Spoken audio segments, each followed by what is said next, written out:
Hello, and welcome to another Cloud Podcast, a podcast designed to bring you stories from the smartest minds in IT, operations, and business, and learn how they're using cloud technology to improve business and the customer experience. All right, well, welcome to another Cloud Podcast. Today, I am lucky to have our guest, Brian Gustin from Crocs, on our podcast today. He's the Director of Business Operations and Customer Engagement over at Crocs. Brian, welcome to the podcast. Thanks for having me, Alex. Yeah, we love having you on. I love the fact that we had a chance to talk beforehand because there's a lot of cool things going on with Crocs. And you've been there a while, and just your experience in customer success and engagement is really intriguing. I think a lot of people can glean a lot of knowledge off of what you have to share today. So why don't we just take a couple minutes just to step back and give us a little introduction onto who you are, where you came from in your career to land at Crocs, and how you got into this customer experience engagement world. Yeah, I've been really lucky to be on the wild rocket ship that's been Crocs. I used to say we were just a plucky startup in a little town called Niwot, Colorado, outside of Boulder, and we're growing up really, really fast. And I've gotten to be along that ride. So starting out in a wholesale sales job, and little over 15 years ago. And so really remember those early days of kind of a startup company where we had our first $1 million day, and oh my gosh, that was so exciting. And let's go pop champagne in the office. And when the company had its first IPO, it was just those times when you wore a lot of hats and everybody pitched in to do what needed to be done. Made a lot of mistakes along the way, but along that journey, we sold 720 million pairs of shoes. So It's been really incredible growth over that time. So I've gotten to work in a variety of jobs in our customer service and kind of supply chain worlds, getting to run inventory planning and our warehouse in Ontario, California for a while, and have really settled into a job where I get to work with our wholesale customers, our consumers, and our group sits in the supply chain. So I get to stay kind of connected with how do things work in the warehouse and in our manufacturing operations to make sure that at the end of the day, we're serving our consumers, and whether they're buying from crocs.com, our stores, or from our wholesale partners. Yeah, that's a great background, and having almost 16 years there, and being able to jump from different departments and really learning the business of Crocs and how things operate have transformed probably how you view customer success and how you view the customer experience. Talk a little bit about just what that transformations look like for you as you've gotten knowledge from these different departments and how that's translated into your approach today. Yeah, absolutely. And at the risk of being repetitive, as I think I said before, I felt really lucky of getting to go on that journey, because I feel so much more well-rounded in supporting our consumers today than I would have been if I didn't have that background of experience. And so when I'm sitting with an agent in our call center and they're complaining about why is this late and we're disappointing our customer, I can really think about the upstream steps of, well, it could have broken down here, and well, I know we have a project going on here that this is going to really make this better. So been able to kind of share that transformational journey, as you said, even down to our agents, to try and help them understand. Of course, no one is calling us to say, hey, I had a great day wearing my Crocs to the beach yesterday. High five, thanks.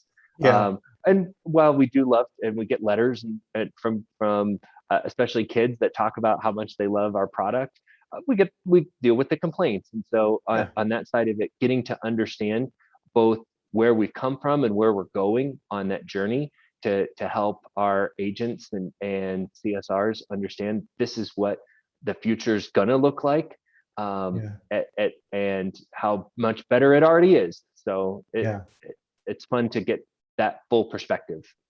Yeah, I love that story, and just the ability to be able to take that. And not many people that we've talked to on this podcast have that long of a tenure at one company. And so being able to take this startup or this fledgling business to where it is now, where you sold over 700 million pairs of shoes, and seeing how that contact center has transformed, the customer experience has transformed, and just how the technology, right, that's available to you nowadays has changed too. Yeah, How has that it's played a good. part just in the contact center? Yeah. Yeah, it's good and bad to have to be here that long. On Yeah. the one hand, I've got a lot of history and can understand. Yep, we tried that back in 2006 and it didn't work then, but it might work now because we're in a different place and we've got different funding. I constantly have to remind myself, okay, how would I think about this also if I just came in off the street, Mhm.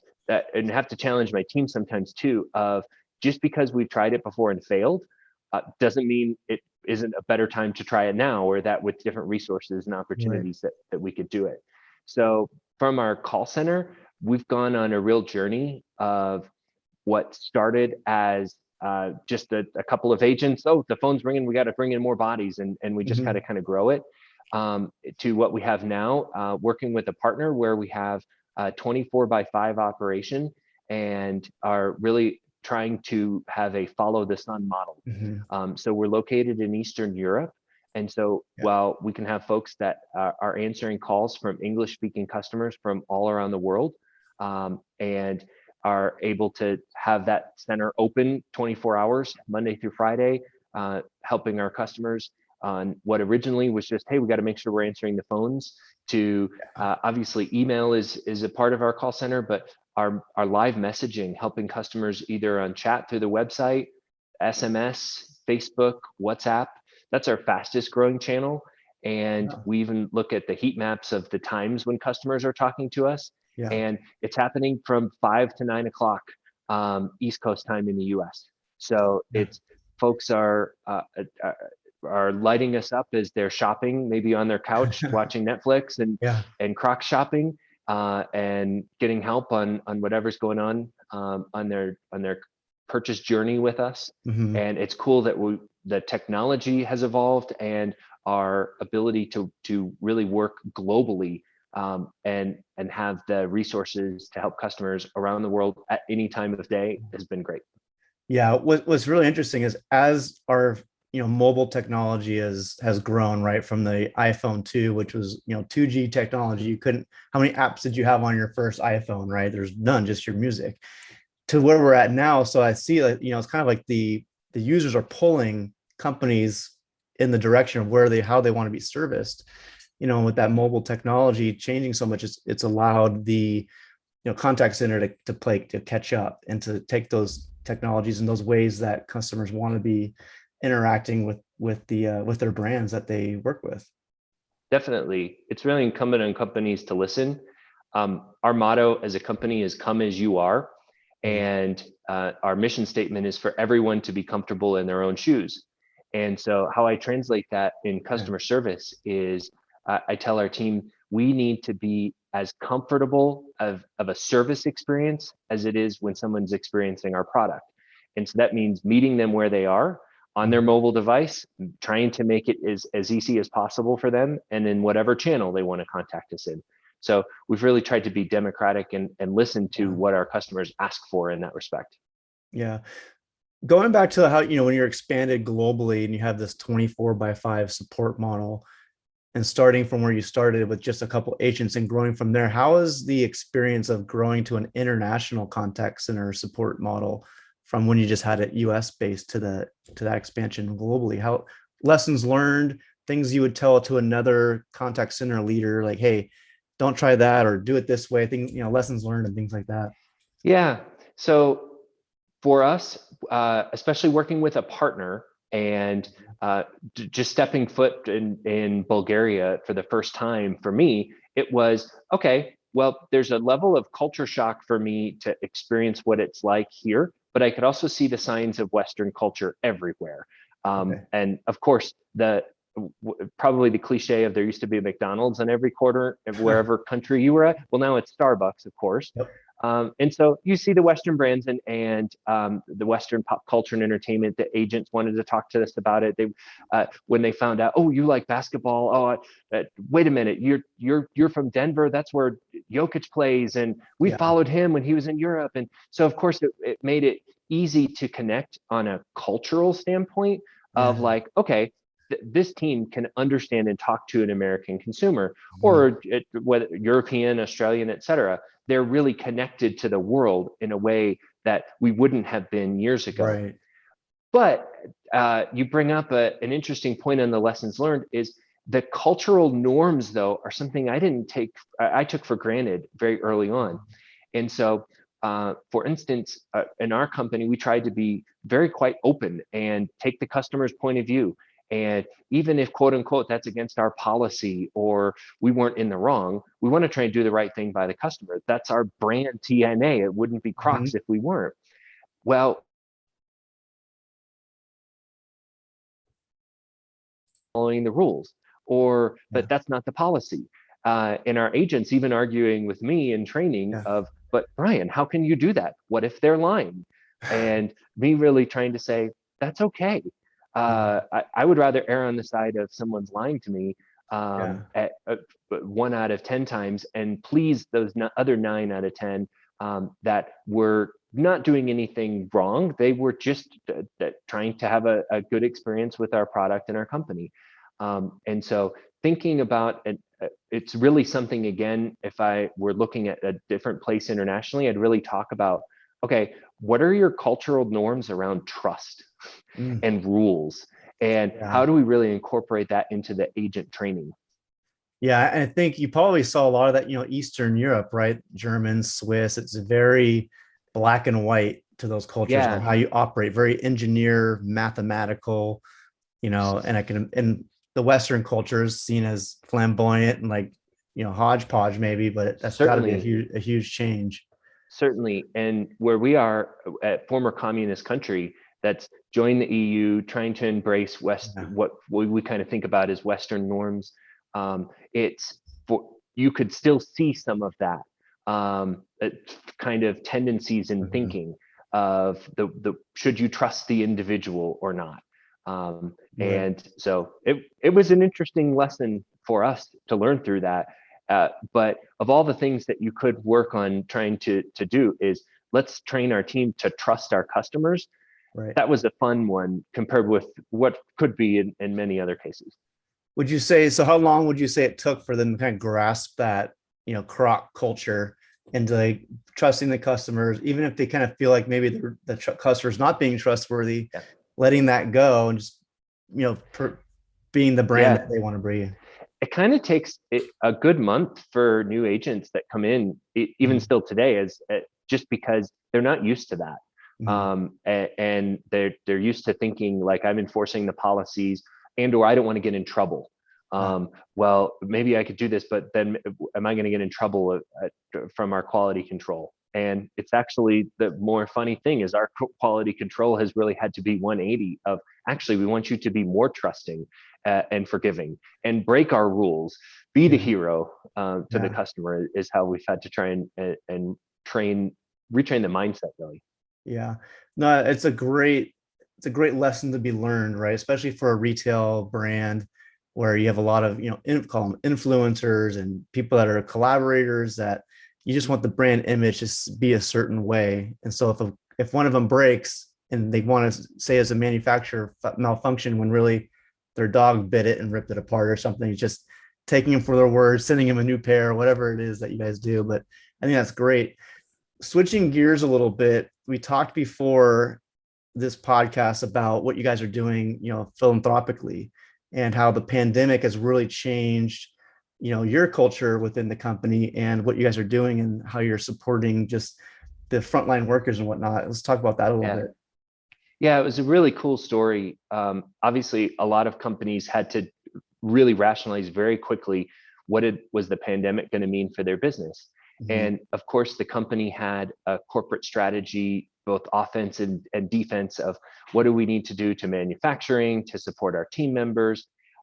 But it was not even 2 weeks into the first shutdown of the pandemic in April of 2020 when the leadership of the company said, wait, we also have a responsibility to look out for people on the front lines that could really benefit from our product. And so if you think about a nurse or a doctor, that at that time, everyone was washing their potato chip bags when they brought their groceries in. Like people were just Yeah. afraid of everything you brought into your home. If I don't want to bring something that I can't clean into my home. Well, our product is perfect that you could literally take it off on your porch or your garage, hose it off, leave it there. You'll know, okay, it'll be good. So for those, especially frontline healthcare workers that were so important for our country and taking care of all of us, for us to be able to take care of them, that they could have a product that they could know it was safe, and not have to worry about bringing something home to their family. There was a real responsibility that the company felt of helping. So we started a free pair for healthcare program where it was a daily sign up on our website where the frontline workers could add their information to be chosen to get a free pair. In total, we gave away 860,000 pairs of shoes, which was so amazing from the philanthropic side of being able to help those people. From my world in the call center, though, it went from our number one calls being, where's my order and can you help me with an exchange? I need a new size of shoes, to how can I sign up? I hear there's free Crocs. I want in, or I missed the drawing. Do I have another chance? What's next? In total, we had 29 million people that were reached our website during that period. And you can imagine our contact center, we went 5x on our number of volume. So it really laid the roadmap for us of what we need to be working on going forward. And that's how we can deal with surges and knowing, okay, our partners in Bulgaria did a great job. They doubled their staff within a month, all while they were working with their own lockdown and moving to a virtual environment. So I can't applaud their partnership enough for what they did, but it was not even half of what we would have needed to service people in the SLAs that we want to keep. So it's really led us to, we need automation and technology to be in our roadmap to help us with being able to surge and react very quickly to spikes like that, especially when they're for unique reasons. Yeah. And I mean, we see this a lot in the security side with IT, stressing the system, and you basically, you put it to the test, and then you're able to find out where the weak links are. So it's a self-imposed stress test to see, okay, like if we're going to scale up 5x, you get to see really quick where your shortcomings are and where things are going well and when things are going not so well. What sort of technologies do you see being at the forefront from those abilities to want to be able to scale quickly? And then, well, this next question, I'll ask the next question later. I'll let you start there. Sure. You can go in so many directions with that, but yeah. Definitely, we're looking at how bots can play a part, and we've launched a bot on our website right now, and are looking at how we can increase that into voice and other channels. It's really important that we make sure it's a good experience. It has to feel like Crocs. We don't want it to feel like, okay, I'm being forced down this path that we've all had as our own consumer selves had bot experiences. Yeah. And so it's really important for us that we're taking baby steps in that road, and want to make sure we're listening to customers and making it very user friendly. But that is a front end. Ultimately, a customer doesn't care or not, I believe, if they're talking to a bot or a human, if it solves their problem. So we've got to make sure we have something that is very forward problem solving on the front end, and intent capturing to say, okay, nope, you asked me something completely left field. I'm getting you to an agent immediately. I'm not going to let you spin your wheels on something that I know I as a bot can't handle. Yeah, what you're saying is absolutely true. And like where we see a lot of breakdown in the customer experience is when people try to over automate, thinking they're helping the customer, when in the end it's like, oh, like before I could go through a phone tree, now it's all voice activated and it's not working so well. Or I was used to talking to an agent after 3 rings, now I'm getting pushed down some AI experience that they don't like. So a lot of times this tech can get in the way of the brand and what you're trying to experience for the customer, right? Try that brand experience. And it's interesting to see some of the lessons learned. And how long have you had the bot going now? And like, what were some of the learning experiences and things you do differently just with the bot? Yeah. We've been live since July, and have been pretty happy with what we have so far in terms of our self-help rate from a customer point of view. And just as you said, we wanted to try and start simple and not over engineer it. So we only have a couple of intents off the bat. We have the option very quickly to, okay, strike one, it didn't work. It's opportunity two, do you want to go to an agent? Right. Instead of those trees where you have to try 10 things before you get to the end to try and talk to somebody. Yeah. So that was really important to us, is we didn't want to hide that function in the process. The big lesson in the coming change for us is we've got to integrate our systems and our back end of, okay, we've kind of shown there's value here and our consumers are willing to use this. Now we need to invest in the back end technology to improve the number of self-service intents. So if you think about that, the most common reason somebody doesn't like their pair of shoes is it just doesn't fit. They want to get a different size. So for instance, that's something that we want to map. How could you do that with just a bot and not have to have a human? I've got a size 9 and I'd like a size 10. Yeah. Pretty simple intent, but as you can think about, what are the machinations that we've got to go through in terms of a return and a refund and a reshipment and a new credit card authorization and all of the different touch points in there. There's a lot of integrations to make that happen, but trying to be self-sufficient on that and just be easy to work with, that's our brand DNA. So that's got to be our mission. Yeah, absolutely. And that's what we all want as consumers, right? This make it as simple as possible. And I think, like you said, starting simple with the bot and not overcomplicating it with so many workflows that you can think of, but it's that crawl, walk, run approach, right? And it's the same way when people first get into the cloud for the contact center. You can think about all the wonderful things you can do with these platforms like Genesis and Contact and TalkDesk. They can do so much, but you can't just jump right into like the Ferrari without first learning how to drive a stick shift, right? And so that's where that crawl, walk, run comes into place. Where do you see AI coming in? Do you think that'll be part of the mix as bots become smarter and you start to train it to use machine learning to get past some of those, hurdles that might come up just with a regular bot?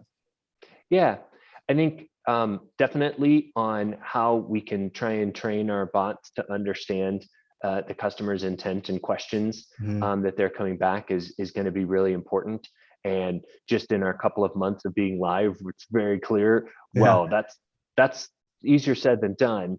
And do we have the right setup and partners to be able to deal with that inbound flux of learning that you need to help the machine? I think some of the other areas that I think about automation is how can we help our agents? So if we're going to try and have all of that kind of low-hanging fruit be self-serviced by a bot, then inherently what we're sending to our agents are the more complicated problems or the things that require a human touch. And so where can we take out some of the annoying call center steps of the past of, well, can you spell your name for me? What was your email address again? What's your address? And all of that stuff that, boy, we need to automate that so that happens immediately for the agent. And then along the same line, help their journey. So if we can have a bot press a virtual button to say, exchange a size 9 to a size 10, I need to create that automation behind the scenes for the agents too. So that they can do that. So that's kind of what's on our roadmap in thinking about automation. Yeah, I'm glad you brought up the agent experience, because a lot of times we talk about the customer experience, but if the agent experience isn't good and they're frustrated, then eventually it all trickles down right down to the customer. So one of the things we talked about before is, taking systems and disparate systems, maybe they're working on multiple screens or multiple different programs and boiling from 3 down to 1. How has that experience been now that you've gone from 3 big systems down to 1 that they can work from, and how's that improve the agent experience? Yeah, that's on our roadmap. We have one line item that's all of our things we're working on for customer experience, and another that's for agent experience, because it has to be hand in hand. And we are working to integrate our CRM to our front end ordering portal. So when our customers place an order, it immediately will show up in our CRM. We can then see the warehouse status and all of that. So we're not live with that yet, but kind of as you mentioned, the journey is going to take us from an agent needing 3 different logins, multiple screens up, retyping, it's a crappy experience for them. It adds to our training time, their Yeah. confidence, and what really, they didn't join this job to like navigate multiple screens. They joined Right. it to help people. And so we make a lot of barriers to that when we make them have to jump through these internal hoops. So we know it's going to have a great impact on our handling time by by just putting this information right up in their face, not making Yeah. them have to go look for it. And of course, then we know it's going to have a knock-on effect on the customer satisfaction because the agent can focus on them and not focus on their screens. Yeah. I've had that myself, that same experience where I was brought in to work for a job and they were using Salesforce. This was a while back, but it was complicated. The system, there's multiple systems. And so what happens is you go, hey, Sally, or hey, Joe, like you've been here for 2 years and no, really, like, come over here and help me. And all of a sudden productivity starts to go down because your champions, Yep. your leaders that know it really well are getting pulled over to help the new person. And that just, sucks time, and at times expensive, especially, the more butts in the seat that you have. It's time is Yep. money in a contact center. Yep. And I get very grounded when I think about that too, of if I was a new agent who started working for a company who I never got to sit in their classroom, I never got to touch the product, I never got to actually shake hands with any of my coworkers because I'm working from home in the pandemic.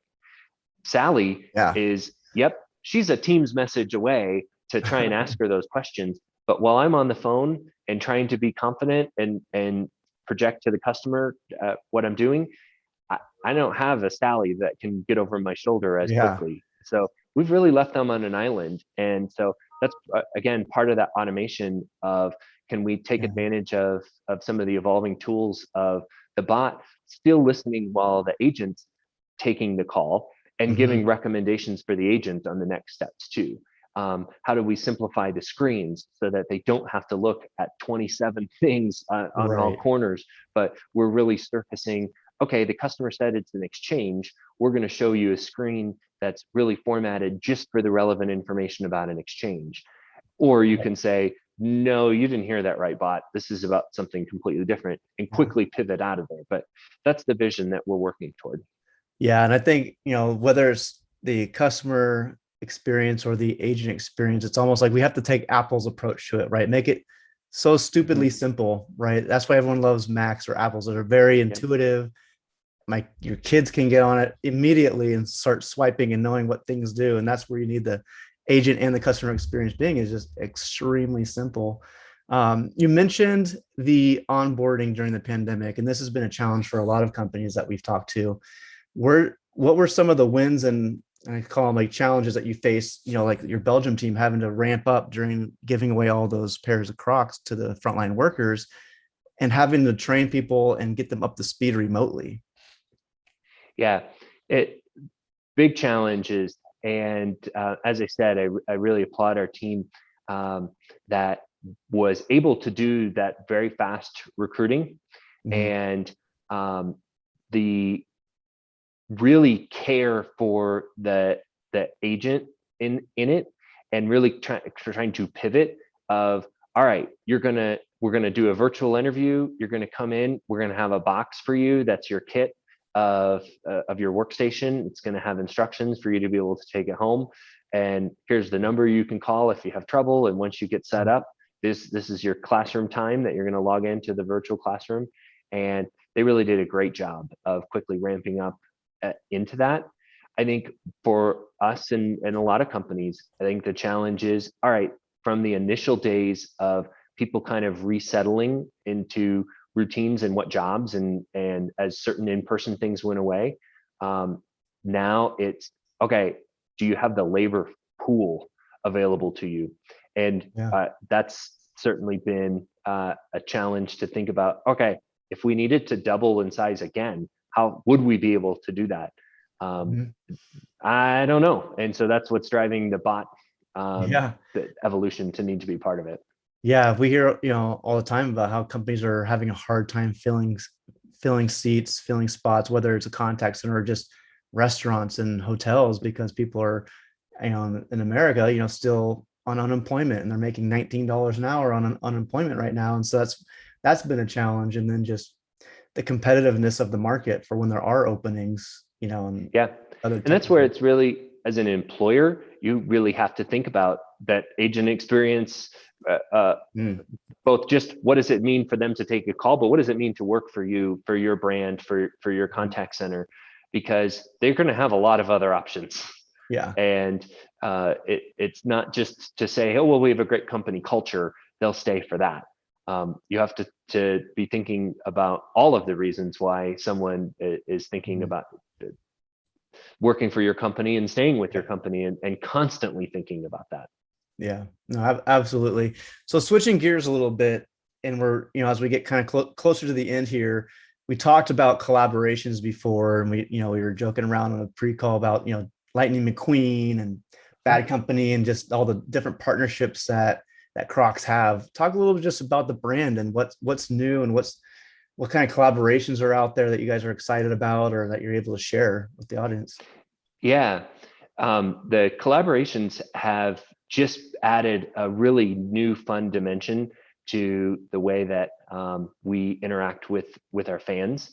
And so many of them, thankfully, have come from really organic artists that have been interested in Crocs even before the opportunity to work with us. So Post Malone and a Justin Bieber really have kicked things off, but then we've had Kentucky Fried Chicken, and the next one coming out is Hidden Valley Ranch, the salad dressing now on your shoe, and things that you just would never have think, okay, well, how does that have anything to do with the shoe? But they're brands in the ether, and they really resonate with our consumers.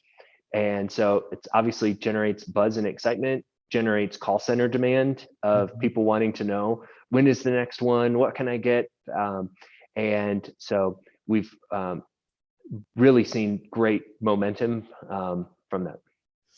And we were joking around about the employee line, right? Do employees get to jump ahead of the consumers? Yeah. We quickly found out that no, the employees don't get to jump in front of line. No, we have to get in line with everybody else. And I have obviously told you how long I've worked here. I have never gotten to the front of the line myself. So I'm still waiting and entering all of these lines myself to someday get to the front. So. Yeah. Gosh, there's so many things we can talk about. One of the things, going back to just the business side of it, that I want to find out, and just with retail, and while Artie couldn't be on the call for today, and he's in retail as well, is where do you see the shift happening, or do you see a shift between people calling in, using bots, email, web support, whatever that might look like? What shifts do you see happening on the channels that people are coming in on? Yeah, definitely a big shift toward the messaging, whether that's through a traditional desktop live chat. We're seeing it a lot more growth in Facebook Messenger, SMS, and WhatsApp. But they can also interact with us at live chat on their mobile device, and it really is multitasking of if I just have to sit there and wait and talk to you and just do that one thing, that's not especially our younger consumers, their inclination is not going to be, I'm going to go pick up the phone first. It's I'm going to send a text message for anything in their life. And so that's been an important shift for us, is to make sure we're there and available on those channels too. Yeah, absolutely. Yeah, we see a shift. It depends for us. We've seen it. It just depends on the vertical or the industry, where a lot of times voice is still number one. And we see a lot of companies that just have email, 80% email support, so it's interesting to see the changes. And I think with retail, I can absolutely see it going more the messaging side, because that's the e-commerce way, right? People are used to doing it all online. So it's quick. You're on the website. Well, there's the help button right there. Pop up the bot and off you go. But as far as the last question, because I'm excited to talk about all this stuff, but the last question I had was just supply chain, right? We've had a lot of issues with materials, the distribution because of trucking during the pandemic. Like, has any of that been like, how did you manage through those times, or how bad was it for a manufacturer? Yeah, I think there've been multiple waves of it, from the initial surge of COVID around the world, and that shutting down things and kind of realigning what it was going to take. So there was that first surge, which accompanied a pullback in a lot of physical retail too. So that was okay. Our manufacturing may be slowing down, but and all the supply chain, but also so is all of the demand, except for on our .com. Which surged through that as people could shop at home and get the product delivered to them and not have to leave. As we've gone through kind of a recovery from that, we're now facing what I think a lot of people might have thought were temporary supply chain disruptions. And you hear, the Suez Canal is jammed up, and as soon as they get that clear, we'll be in the clear. And starting to realize, no, a lot of this is just the new normal of shopping habits have changed. Supply chains around the world haven't caught up, so costs are higher for shipping. And so as a company, as a lot of brands are still facing that, internally, it's a lot of collaboration. And so there's not a single day that I'm not talking with the warehouse, with logistics, with planning, with our commercial teams. And we're all trying to stay aligned on what's the current status, what are the current priorities, and being really nimble. And so, for instance, a collaboration that was supposed to launch on a Tuesday, well, it's the containers are late, so can we get marketing and we get everybody lined up to launch it next week? And until the container gets here, we can't launch. So let's all be nimble and make that change. So it's been through that internal collaboration that we've been able to navigate that. Yeah, I can imagine. I was in Southern California for a conference earlier this week, and the amount of container ships sitting outside the port of LA is astronomical, and they just look like these gigantic ships full of containers. And there's probably at least a dozen of them anchored out there just waiting to come into the port.